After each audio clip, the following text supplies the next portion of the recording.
What if the true strength of women in today's turbulent world lies not only in resilience, but in visionary leadership, bold advocacy, and unshakable commitment to change? Join us as we explore the critical role women play in shaping a more equitable future, overcoming obstacles, breaking barriers, and leading transformational change across sectors and societies. Time for renaissance. Welcome to PhD with Woman on It, Hack the Future. My name is Beata Young, and today's PhD Positivity Hack delivered will be by our guest, Myrtho René. Our topic, the role of women in a challenging world. Episode 186 starts here. Let me remind you, this is a grassroots community that focuses on women on IT, an inclusive forum of women in technology, startups, and female leaders who are supported by men as well. And I bring heart to that hustle because empathy is my mojo, and empathy is critical to recognize the role of women in challenging world. We may have the last word, but really, we need you to focus, listen, and pay attention and ask our opinion. So, if you're joining us, please leave your questions, leave a little heart, spread some love, because love creates more love. And we have this power within, and we are going to bring some powerful messages. Congratulations, first of all, to God's Hand for the Needy in Bale, Uganda. This is Justin, who sent us exciting news. She received a certificate of appreciation in recognition of her outstanding contribution towards accelerating actions for gender equality for women and girls in Bale district. Justin, your work is making a real impact. I've got goosebumps when I think about the first time we met, and you were really worried because you wanted to put your message across and you weren't sure if anybody listened, because here's the fact. Not many people listen to us, but we will raise sooner or later. So, Justin, I'm glad that you got the recognition you deserve. Another great announcement. Jody Krangle, hooray to you, and for being the running to become Female Entrepreneurs Magazine's June cover star. Your voice continues to resonate and inspire, and it's going to be the voice from the heart. And now let's go to Roya Kandalan, our guest, talking about AI. Well, she's creating a workshop. Renowned Gen AI research scientist and our former PhD guest will lead a hands-on workshop on integrating Google's Gemini into your app development process using Streamlit. Best of luck, Roya. Now, let's go back to our topic, the role of women in a challenging world.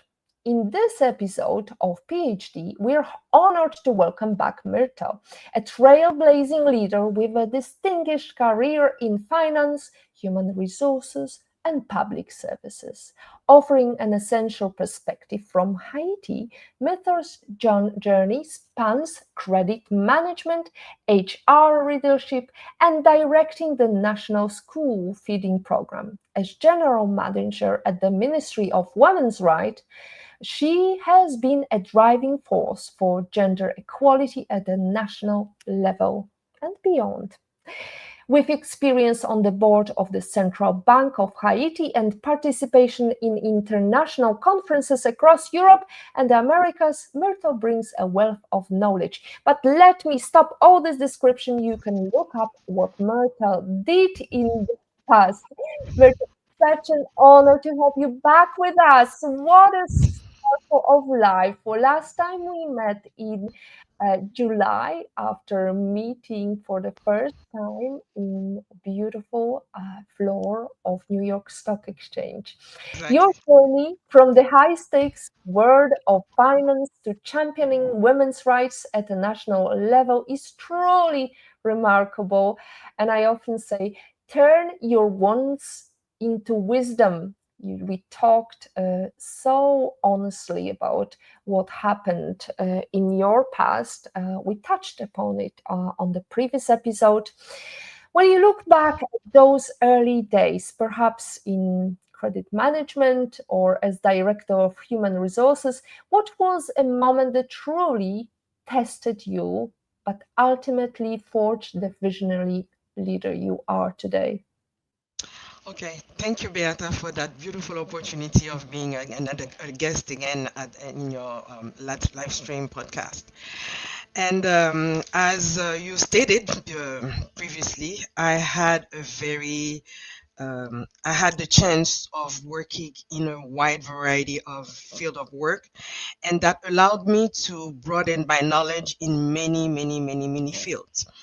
And I would say that I had a very atypical professional path, because I've touched many things in my life, and every single um, experience has brought me knowledge and wisdom and humility, because I wasn't always in fields that I had previously, let's say, went to college for example. And I always tell my boys, I have two boys, they are 25 and 28.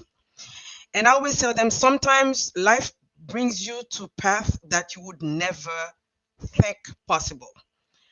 I worked in nutrition, gender equality, central bank, and insurance, and name it. I've been around, and all this experience has brought me to where I am today, because it shaped me into the woman that probably God wanted me to be, and to be at this special place that I am today. It has been challenging.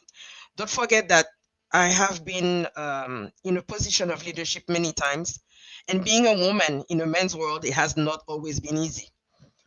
But I believe that there are men around that believe that women have their place. They have they have a voice. They have the right to everything that life brings.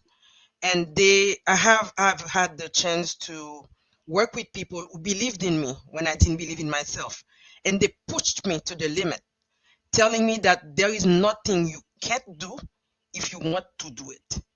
So early on, and I had also my family, my best support system. My dad, my mom, who've raised me to be a very independent person, and they instilled in me also a sense of values. The values like integrity and hard work, and honesty, loyalty. Those are things that I've been exposed to very early on, and those have shaped my path into my professional journey, and it brought me where I am today. And as I said, it was not always easy, but I can say that I'm very proud of the person I became. I'm very proud of the woman I became, and I'm very happy to be a woman also in this world, because I think that we have a lot to bring. We are nurturers, we are life bearers, we are mentors, we are entrepreneurs, we are everywhere. Amen, sister. Amen to that. Haiti has had the world's first successful slave revolt in 1804. How does that legacy of defiance fuel today's women leaders in Haiti? We've had in our history, great strong women who've really shaped our history, and they've been since the queen, that the Spanish, when they came in Haiti, they found that beautiful queen, which her name was Anakaona, and she was a very smart and beautiful, and she was also known for her talents, her sense of diplomacy, and it allowed her to face the Spanish when they came, and they saw in her a threat because they were here to colonize. So that's why at some point she was practically trapped, and she was arrested, and she was hanged. And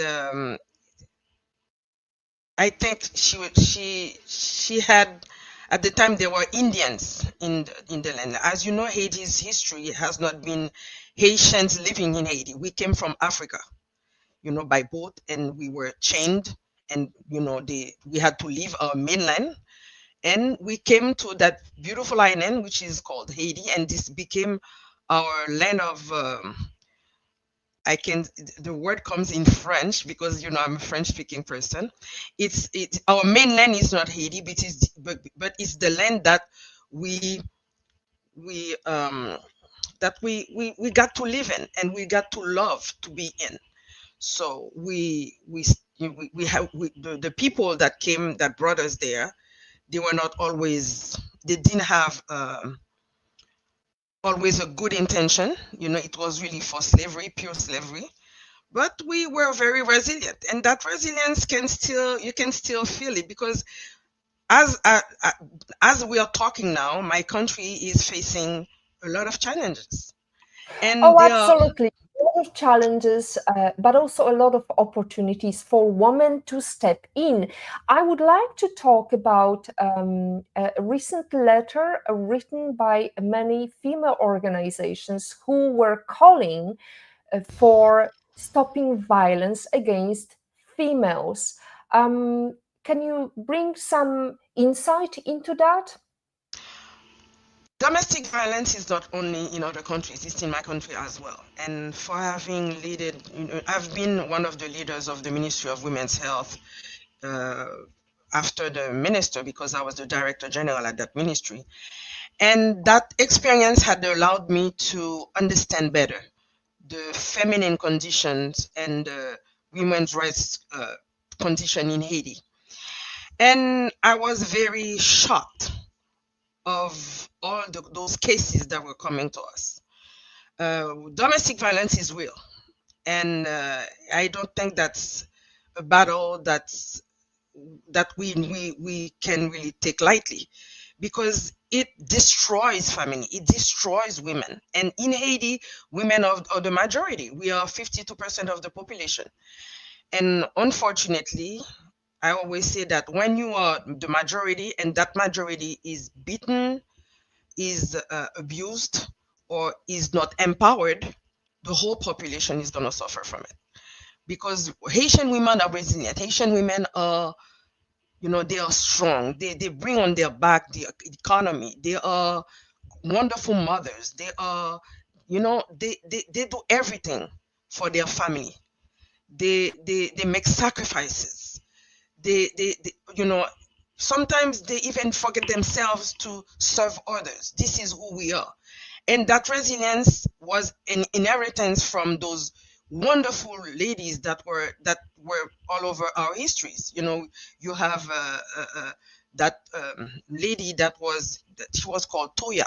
She was a fierce, warrior at the time of independence, when the fight was for independence. We had so many women who paved the way for us, and it gave us, to the women now living in Haiti, we gave us, a lot of resilience. But that battle, that violence is incredible, really incredible. I've seen women come to the office with their faces, practically bruised completely. And who does that? It's always the boyfriends, or or the husbands, or the men of the house. And that violence is just to one purpose, to show superiority. You don't have to break me to show that you're more than me. We can just coexist. We have to learn to coexist. We have to learn to cooperate, like, we are sitting next to each other, and we need to find a common ground. One thing that I wanted to talk about is this open letter to demand action, which has been released on Global Center for the Responsibility to Protect. And basically, this was addressed to His Excellency Fritz Jan, President of the Presidential Transitional Council. And how many letters, how many pleas do we need to change the system? Is there a chance? Is there a light? What's the North Star for uh, females in Haiti, Myrtho? Do you have, if you could put it in one sentence? There is always, there are always ears listening. And thank God there are men in Haiti that believe in women's fight. They believe in, backing up women in their role in society.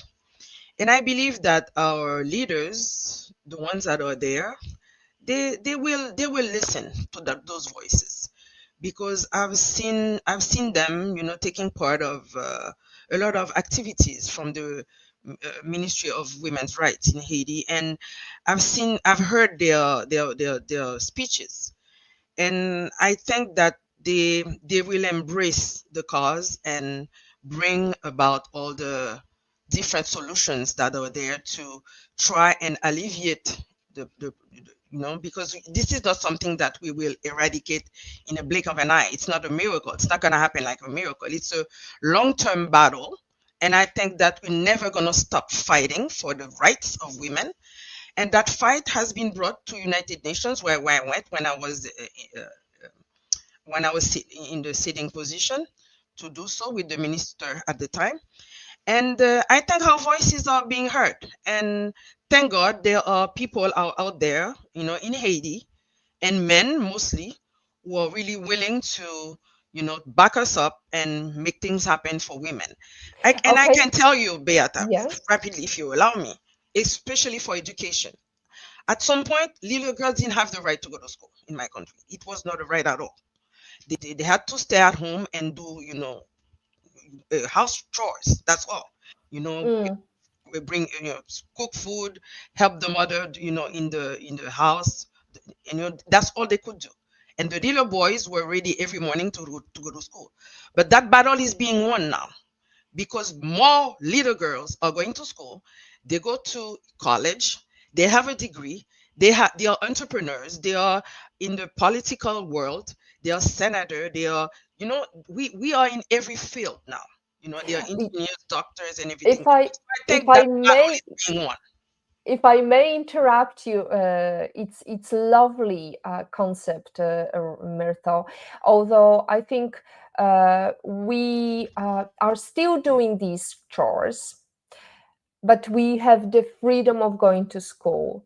So that's how I perceive that change. But obviously this is a positivity hack delivered, so let's think that it is in reality, it has been changed. And we plea here, and very often, and we quote very often Maya Angelou, who says, if you can't change something, change your aptitude. If you don't like something, change it. If you can't change it, change your attitude. So what would be change your attitude blueprint or formula or magic that Myrtho would do, if you could say in one sentence? Um, in Haiti, I'm talking about my experience. We we have been for the last 50 years facing hardships after hardships, problems after problems. And I always tell my friends and my surroundings that we complain a lot about what's going on. But what are we doing to change things? As you said, and I quote Maya Angelou again, if you want something to change, change it. Stand up and help be part of the change. If you can't change it, change your attitude towards it. And that's why I got into public service, because I was tired of being like every other person that, every time there was a party or a gathering somewhere, oh yeah, this is not going right, this is not going straight, this is not good, this is not. But what are we doing about it? It's not only complaining. What is the what am I bringing, as a citizen to this country, and to try and change something for everything to get better. We have a beautiful motto, which is together everything is beautiful. It's l'union fait la force. By being together, it's our strength. But I don't get to see that too much in my country. We have a tendency of partnering against something or against someone, but we don't partner to create something beautiful. We have to learn to really gather and say, this is our country. We're going to do something great about it. We always rely on other countries to come all the time to help us. But what are we doing to help our country? I think you're doing a lot, although, Myrtho, from what I read, only 3% of Haiti's parliamentary seats are held by women. How do you turn such stark inequity into actionable hope, into changing attitude of Haiti landscape leadership? I must also say that sometimes women have the will, to be in positions of leadership. Sometimes they dare, going out there and present themselves for, positions of leadership. But it's not always easy for them to get there, because they are being stopped by other people, and the struggle is real. And I've witnessed, women who would present themselves as a candidate to go to parliament. But while the work was being done for them to do that, they were stopped at some point. They were threatened. They were threatened in their homes. They were threatened with their kids. So they had to back up most of the time. So the ones who got there, I take this opportunity to really salute them, salute their courage and determination, because they eventually, their determination paid off. And that's how we got one woman senator, and we had, I think, five or six other women as house representatives. But it's still a battle, and women are trying their best. But unfortunately, there is a fear that has been instilled in people. When you go to public service, you're gonna get, you know, they're gonna really destroy you. They're gonna destroy your reputation. They're gonna talk bad about you. So stay out of it and everything. And what does that create? It creates a gap. And I always say that nature will always fill those gaps. And when you don't step up as a capable person, anybody who's willing and not afraid and not being always the better person for the position will step up, and Oh, they will absolutely. be in positions where they cannot really do the job. But I had since to. the void was there, somebody else filled it. So unfortunately, people are just afraid of being public servants. Mm. We are so good at coming together and plotting and making meals together.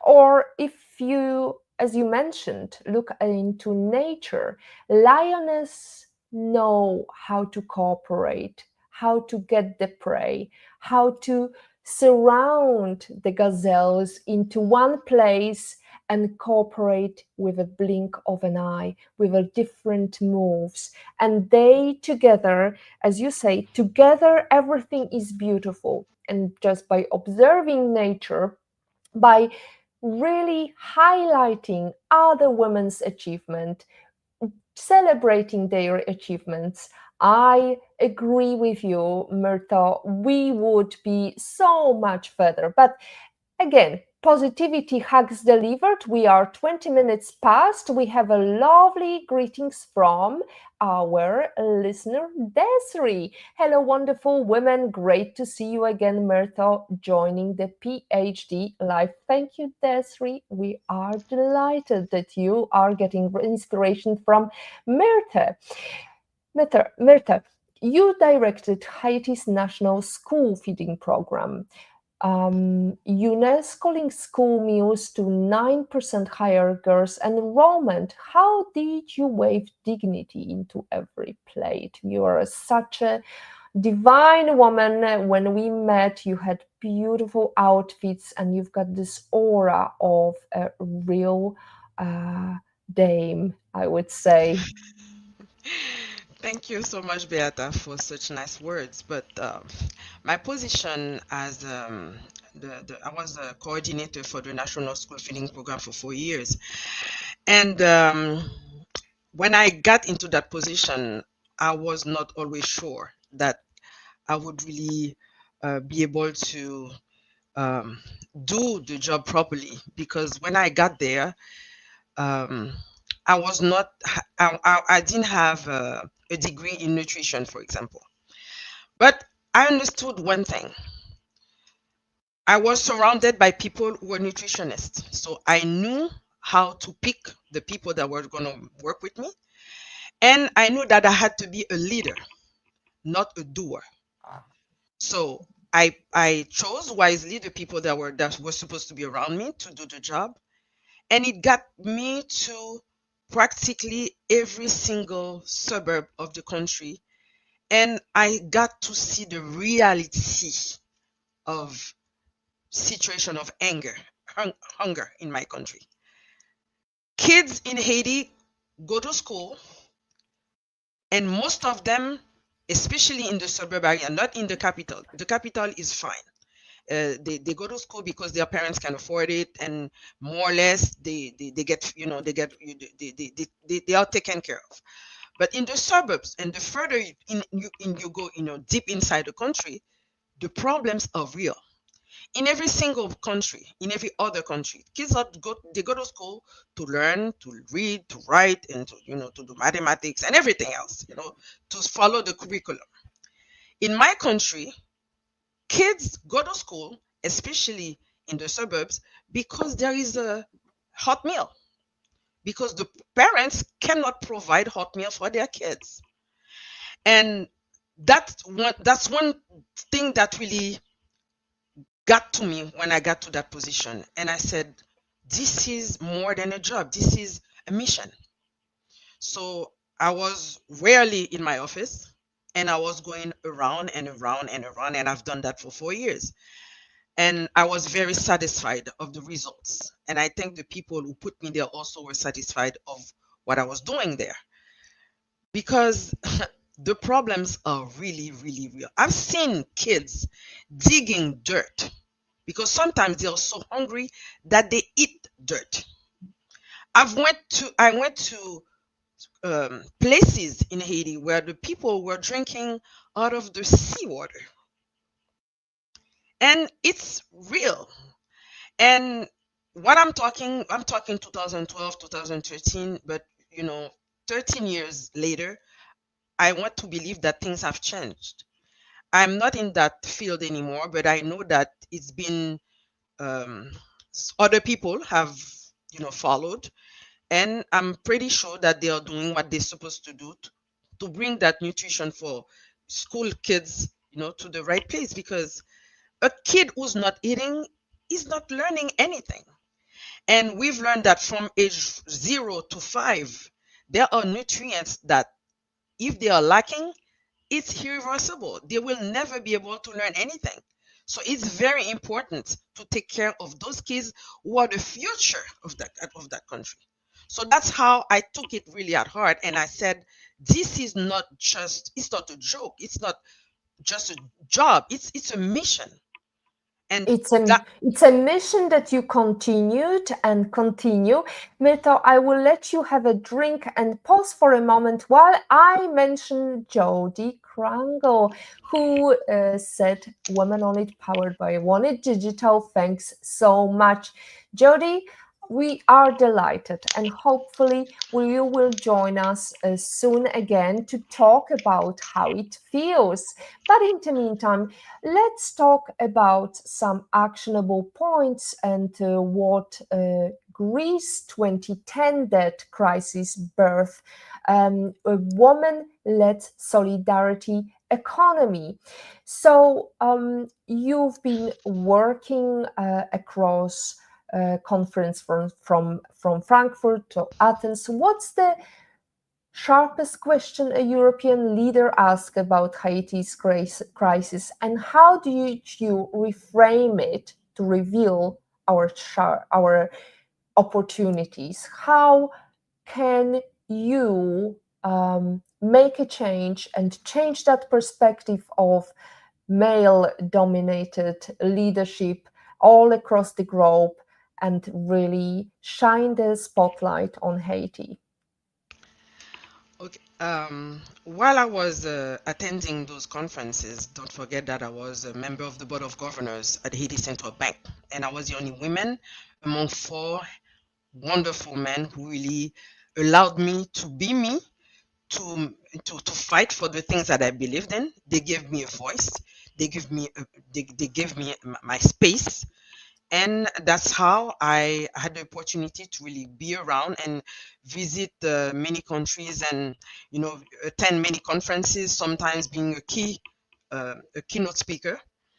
And the questions of the foreigners have always been the same: how do you do it? How do you deal with the situation in Haiti? How can you hold the economy in such difficult uh, situation? And my question has always been the same. The board of governors was made of very solid people. I was among the top men, and they were really uh, on point. We were always brainstorming with with the board of directors, because we have a great and a wonderful staff at Haiti Central Bank, and I salute each one of them.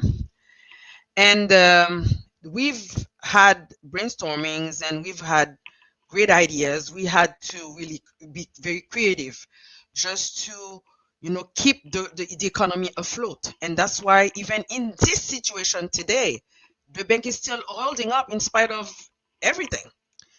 And the actual governor was the director general at the board in which I was, and he's been the chief economist of the bank for more than 30 years, so he knows his stuff. And the bank, the Central Bank of Haiti, is a solid institution. Is one of the government institution that's still holding up and really keeping its head very high, because of the quality of the people working there, because they are those are the very well educated people. They know what they're doing. They have all strong and soft skills, so they keep the buck afloat. They keep the boat afloat. So I am very proud of having been part of the board of governors, and I'm still proud of being today a consultant for the board, for the actual board, the sitting board. And the foreigners have always been, asking, how do we do it? We do it because we know the culture of the country, we know the people, we know the situation, we know history. So we know how to navigate, through the whole sea. Even it's very agitated, but it's like they always say, you need to surf on the board. So we keep surfing. Good. Well, that's one of the solution. Olga Vasina is joining us as well with her question. Fascinating show, ladies. What does Myrtho feel are the biggest problems facing women in Haiti these days? Thank The you, problem he said. facing the problem in Haiti are not different from the problem facing in any other country. We face the same gender-based violence, the inadequate health care. We still have the lack of education, food insecurity, unequal political representation, discriminatory social institutions, limited freedom. It's the same. We're no different from any other country. We face the same challenges and we're doing the same battles. So we're no different from other countries.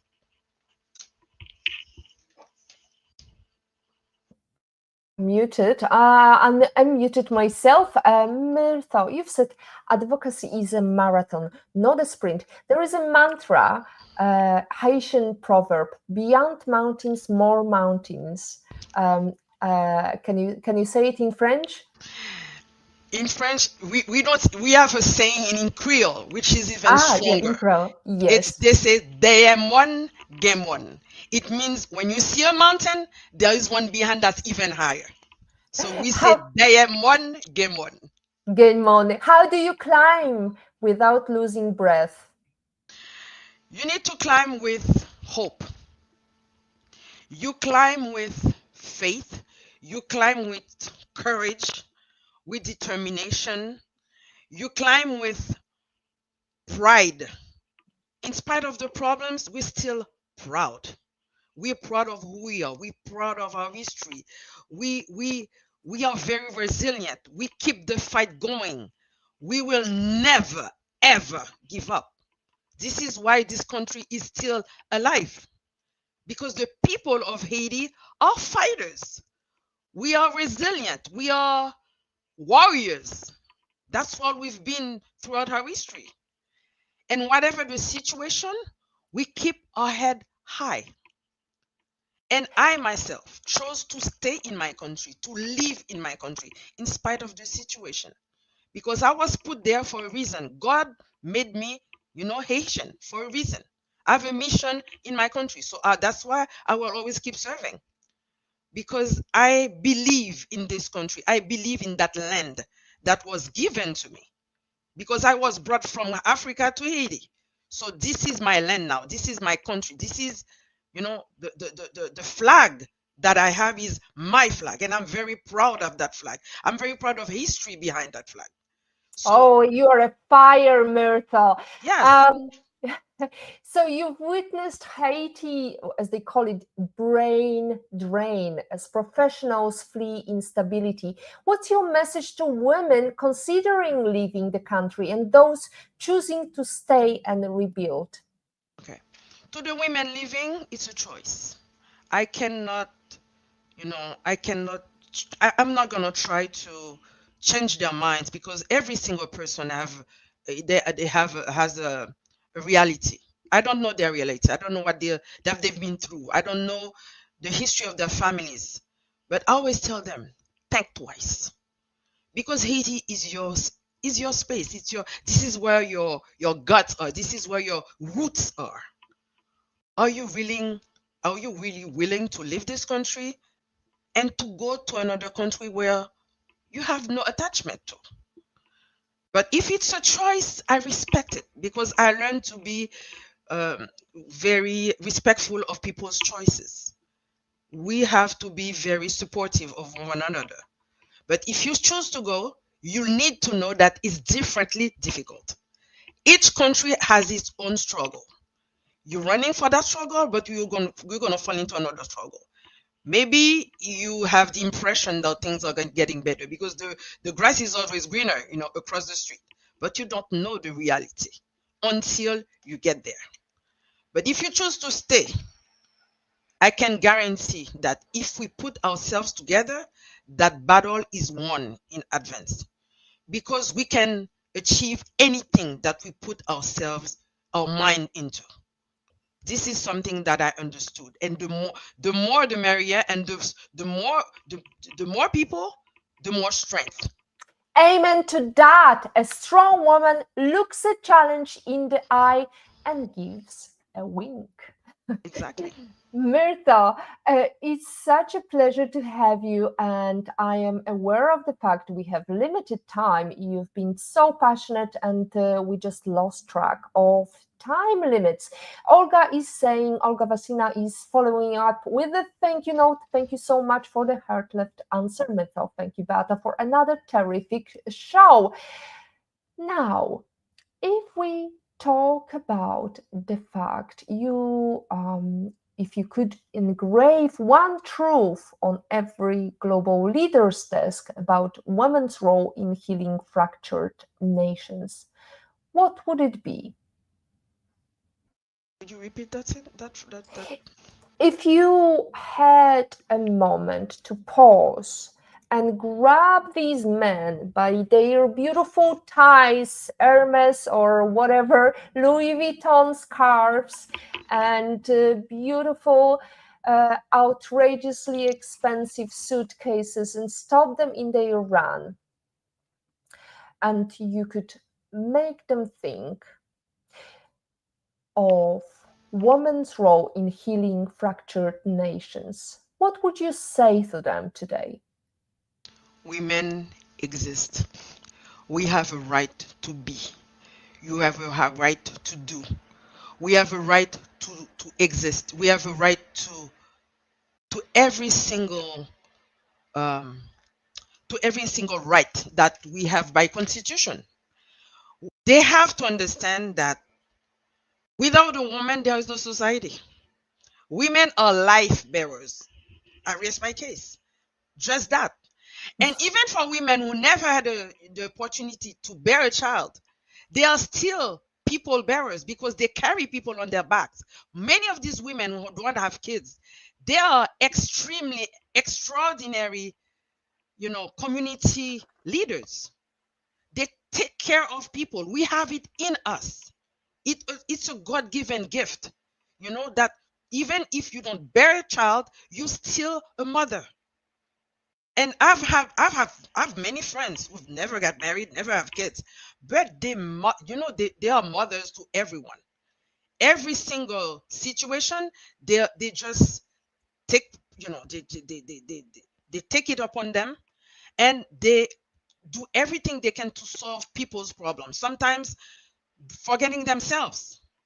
So women have that great ability of creating society to be at, in all in one. They are mothers, spouses, uh, households, you know, queen of households. They are, they are everything. They are leaders. They are doctors. They are engineers. They are everywhere. So the men need to understand that we we are we are the beauty of society. We are beautiful. We are We are resilient. not We are just strong. beautiful, we We have are beautiful powerful. brains. Yes, we are powerful. We have that inner strength that's found only in a woman. And we have that beautiful thing called instinct. We have that Mm. sixth sense that only us have. And that makes us the best mentors and counselors for our spouses, for our friends, for our brothers. Because usually they say a strong man, behind a strong man, there's a very strong woman. Oh, here Because is another question that is very fascinating, and I'm curious what you're gonna say because somebody wants to be controversial here. I fear, but actually, I don't fear. One life, no regrets, no fears. Bill says, "Do women bear kids alone?" no, they don't. Bill, I do agree with you. They don't bear kids alone. That's why I say we have to coexist. We have to be able to be one, because one cannot live without the other. Bill, if you knew me, you would know that yes, I fight for the women's right, but I know that it's a battle that I will win only with men backing us up. Because there are things that I can do. We are complementary. I We cannot live are. without We cannot live without men. Men can't live without women. We complete each other. Bill, That is there is no controversy about this. This Bill, is I hope you will grow a womb someday so you can bear that 9 months of readiness and nurturing and so on. So, definitely, you have a role to play. We both have equal roles to play. But remember, on the chessboard, queen wins. Anyway, we stopped that discussion about what was first, chicken or egg, because we are running out of time, ladies and gentlemen, and we've got Jamil with lovely question, Myrtho. So over to you, Jamil, with your set of questions. Hey, Hello, Myrtho. Thank you so much, Beata, for your introduction. And hello, thank you. Myrtho. Hello, Jamil. How are you? It's such a joy. Oh, I'm good. How are you? Fine, thank you. It's such a joy to have you with us again. So, for our question, with so many women leading the way and driving significant change, your experience means a lot. I'd like to ask, what advice would you give to women who want to grow in their careers or start something of their own? Okay, the first question, the first thing I would tell them that is, if you want to build build a business or something, you have to start by building your network, because this network will allow you to find the right people to your network. As I always say, and then I read it somewhere, your network is your net worth. So relationship building is key for entrepreneurs, and it is how you reach potential clients and mentors and ideas. So this is important to build your network, and then you have to follow your passion, because before building your enterprise, you had visualized that business that you want to build, and your passion made it happen. So you have to keep it going, and you have to make a plan. That's one important thing also. You have to lay a strong foundation, and it doesn't have to be fully developed, but you have to write down your roadmap. It's a roadmap, you know and that roadmap can be adapted along the way. And it's like a GPS. The GPS tells you, okay, you want to go from that point to that point, and at some point you hear recalculating, because there is an accident, there is something. So in the way, that could be bumps. There will probably be bumps. You will have to make a detour once in a while, but you need to know that you're coming from that point to this point, and there is a roadmap to be. And sometimes the roadmap can change, but always to go to the same, objective. And you also have to embrace technology, especially now. We talk a lot about AI these days. This is something I'm learning, AI, because I'm not techie. So am a I am a senior citizen, and for me, I had the privilege of seeing those rotary phones. This is where I was born. This is at the time I was born. To those beautiful phones now, which are very small, and any little gadget can do so much. So I am learning, and I have two boys, and they are my teachers. So I to get to this world where it is today, and not to be left behind, I have to keep following the technology. So with AI now, many things can be done, but we have to just embrace what works for us, because not everything works for everybody. So, and also you have to believe in yourself and in your project, Mhm. because you will find on the road naysayers, people that will keep telling you you can't do this, you're not going to succeed. Do not listen to anyone. What Follow do your you dream, Mhm. believe in yourself, believe in your project. And you have to be able to embrace learning also, because learning is key. You never stop learning. Never think that you know everything. Keep learning. This is very, very important. And you have also, because you cannot do anything without funding, you have to secure your funding. need to know your within your surroundings or your network. See who can be investing in your business. Sell yourself, sell your project, and really secure your funding. This is Those are some advices that I could tell these people. But they also need to have what I call the soft skills. The Yes. What soft are skills the top three soft skills all are not. career-driven females, in your There opinion, are should have? many, many, many. For soft skills, there are. You need for me, communication is number one. Because when you build a network, when you have employees and you deal with people, you have to be able to communicate with them. And the best communication is to listen first. You have to be a great listener to understand people's feelings, people's ideas. And this way, you'll be able to really advise them, lead them, supervise them.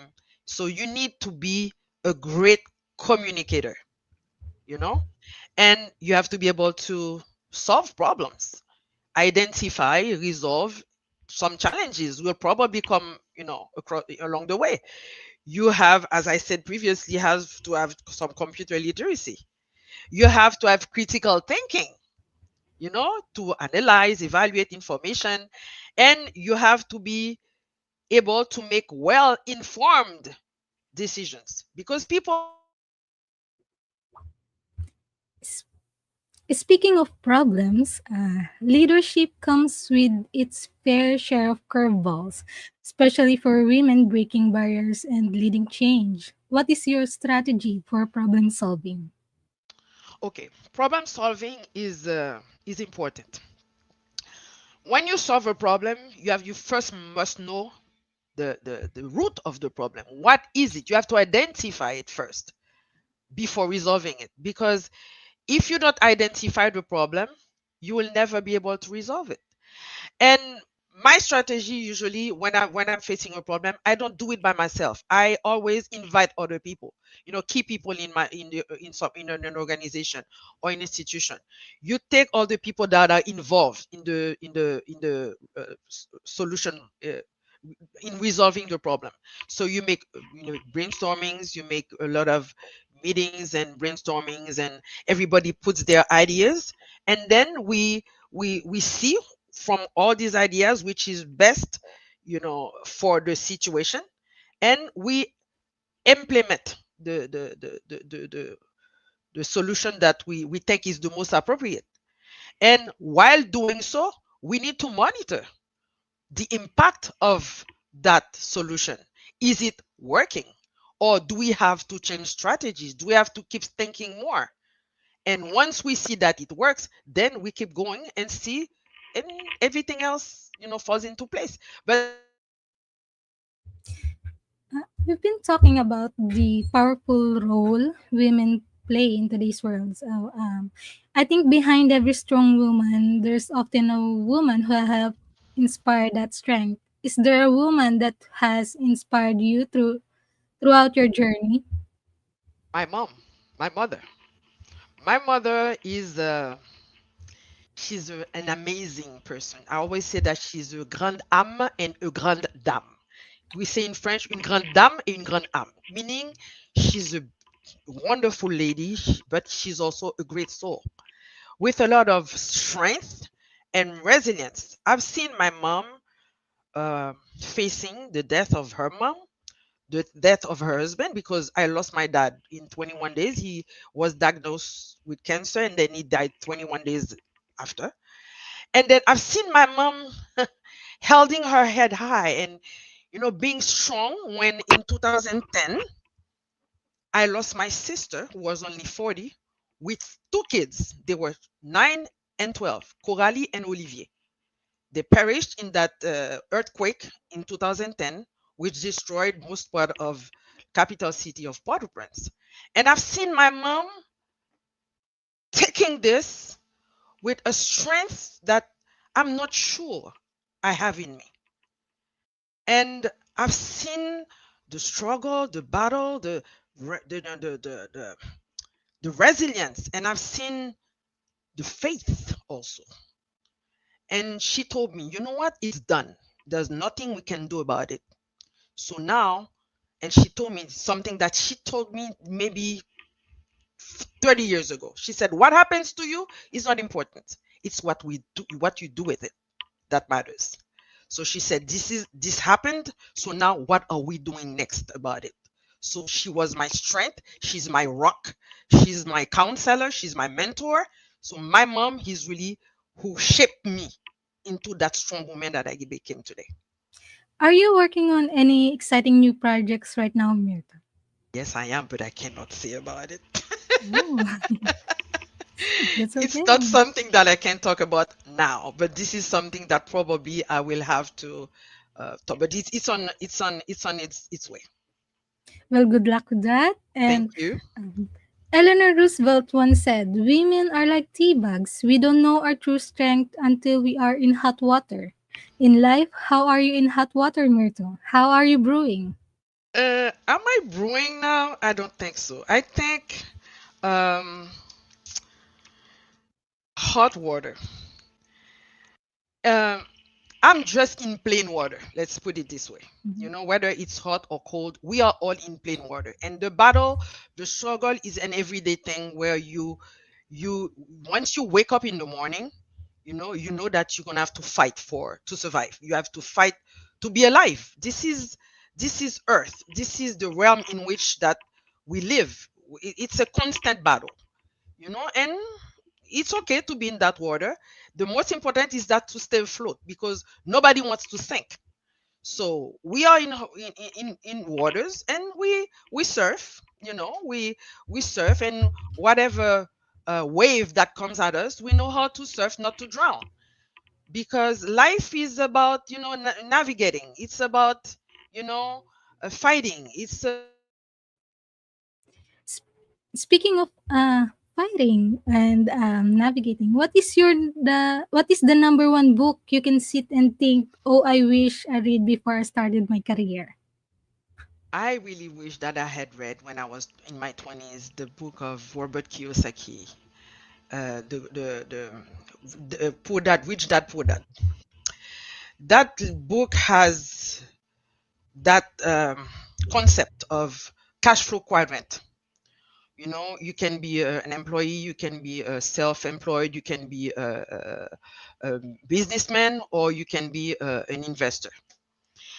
And I'm sure that on my path, if I had, read that book, maybe my choices would have been different. But I'm not regretting my path because the path that I followed, allowed me to get where I am today because I've touched many, many, many fields in my life. And this is what life has thrown at me. I always say that life, gives you a set of cards and you have to do with it. So that cash flow quadrant, if I had known about it, probably that my choices would have been different. Let's imagine that you could meet anyone in the world for a private breakfast. Who would it be and where would you choose to meet? That would be with the Reverend T.D. Jakes. This is one of my mentors. We have never met, Mm. but he has such wisdom and word of hope that whenever I feel down, I always look for his teachings, and his preaching is strong, and it gives us a sense of hope and resilience and determination. And he said something once. He said that your blessing sometimes is in the hardships, because we don't need to see hardships as bad. They are teachers that those teachers, those terrible moments of life, they build us, they build our character into becoming the best versions of ourselves. So this would be probably with TD Jakes, the pastor, and his wonderful beautiful wife Sarita Jakes. And for our last question, can you please give us your favorite life lesson quote? Yeah, now my lesson quote would be, when people show you who they are, believe them. We have a tendency of seeing red flags when we meet somebody. We see all the red flags, but we very um, we are very tolerant when we say, maybe this is because they face a hardship. It's because this, it's because that. But the person has told you from the get go who they are. Why do you want them to be somebody different? And this is how we embrace people. They become part of our intimate life. We tell them things that they should have never known about you. And then we are very shocked to see later that everything you've been telling these people is being spilled around. But they had told us from the get-go that they are who they are, but we kept finding them excuses. So life taught me that I have to choose my surroundings and friends wisely. So this is what I do now. Thank you very much, Myrto. We're so grateful to have you with us, and we can't wait to see what you continue to build and inspire next. And now I'll hand it over to my amazing co-host to continue the conversation. Here's Beata. Thank you, Jamil. Thank you. It's been a Thank you, pleasure talking to you. thank you, Jamil. You're amazing as well, and that was really inspiring. Such a great mission carried around the world because Jamil was speaking from Philippines. I'm originally coming from Poland, and there are some ties, Haiti and Poland, but we are not going to spill the beans because I'm sure Myrtho will be coming back because there is some magic we want to spread around, and I'm sure there will be more exciting news because beyond mountain is another mountain, and we are climbing Mount Everest. Your network is your net worth. I'm so delighted that I'm part of your network. Hopefully, I can remain your friend. That's such a beautiful thing you said, Myrtle. Thank And you so much, finally, Beata. Thank you so much for having me. It's always a pleasure, and you know it. And I thank a lot. I thank all the people that intervened today, all the questions that were asked. It was a pleasure and an honor, being with all of you. And I hope to see you soon, Beata. And oh, thank you, guys. absolutely. Thank you, Jamil, and thank you, the whole staff of Positivity Hack Delivered. Beautiful. Sophia Bush says you're allowed to be both a masterpiece and a work in progress simultaneously. And I always repeat progress over perfection. You were mentioning, Myrtho, that your English is not your first language, and that resonates with me. I'm Polish and it took me a while, but my English is better today. And I'm still and learning. I'm still learning because oh, me too, French, girl. You I'm and great me. in French, but really, so in English. But you know what? We have this vibe going on, and this rhythm is going to resonate and spread around us. And it doesn't matter what language you say, it could be a bubble tower, but really the message is clear. We are heading towards the revolution. We need more female leaders.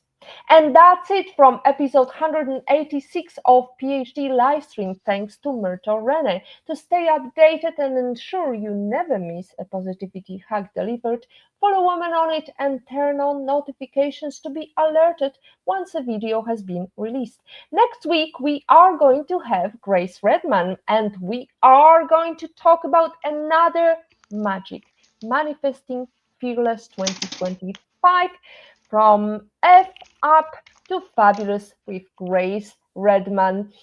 As always, our positivity quote comes from positive thinking only and goes: look for something positive in each day, even if some days you have to look a little harder, even if some days you have to climb another mountain. Today is your day, ladies and gentlemen, to hack the future, hack the positivity you want. Thank you.